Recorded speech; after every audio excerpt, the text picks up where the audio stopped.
Donc, dans le cadre de la visite, vous allez voir l'ensemble de ces métiers du développement rapide du produit. L'INSIC, l'Institut supérieur d'ingénierie de la conception, a ouvert ses portes aux étudiants à la recherche d'une formation d'ingénieur. Je voudrais postuler à la section par alternance, à la section conception, ingénierie en conception. Donc tous les deux, on voudrait s'inscrire. Donc on vient découvrir, on vient prendre nos marques, quoi. Vous avez vu d'autres écoles aussi ? Oui, on a vu l'UTBM justement à Belfort. Après, j'ai vu aussi moi quelques écoles sur Nevers et sur Paris.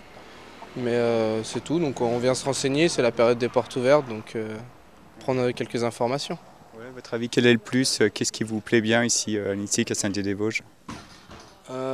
Surtout la filière alternance en ingénierie mécanique et conception. C'est vraiment ce qui nous a motivés à venir jusqu'ici. Est-ce qu'il y a beaucoup de concurrence aujourd'hui entre les écoles d'ingénieurs ? Et qu'est-ce qui démarque une école d'une autre ? Donc nous recrutons principalement des élèves en DUT et en BTS. Donc c'est déjà ce qui nous différencie pour ce type d'élèves, puisqu'on a une formation qui leur est adaptée. Et également le fait qu'on a un fort lien avec l'industrie, puisque les étudiants ont un stage longue durée chaque année, et puis les apprentis sont en alternance, moitié dans l'école et moitié dans l'entreprise. La formation d'ingénieur, c'est en 3 ans avec des stages ? Voilà, donc une formation en 3 ans, donc complètement dans les locaux de l'INSIC, et donc des stages partout en France, et également les possibilités d'aller à l'international, donc soit dans les stages ou en dernière année de faire un semestre académique dans des universités ou des écoles partout dans le monde. Tous ces étudiants sont sûrs de trouver du travail ensuite.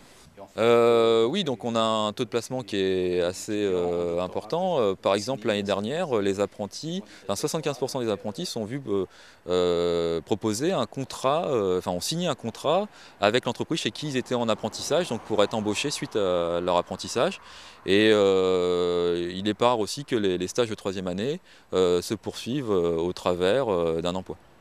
Finalement, tout va bien pour vous ? Oui, on essaye alors tout va bien, on a un bon bilan et on essaye de continuer à développer, de continuer à attirer les jeunes talents et également le partenariat avec les différents industriels.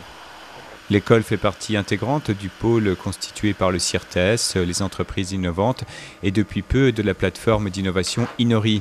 Une synergie de moyens et de savoir appréciable pour attirer de nouveaux étudiants. Évidemment, la plateforme d'innovation Inori, c'est un nouveau développement important pour le pôle tout entier, pour la recherche et développement, pour les entreprises du bassin et les entreprises lorraines, pour nos travaux, mais c'est aussi un atout très très important pour la formation d'ingénieurs, parce que nos élèves ingénieurs vont aujourd'hui pouvoir, par rapport au passé, aller au-delà dans leur formation, au-delà, c'est-à-dire pouvoir bénéficier d'équipements qui sont des équipements qui permettent d'aller au-delà du prototypage, c'est-à-dire à la pré-série, donc encore plus vers l'industrialisation de produits.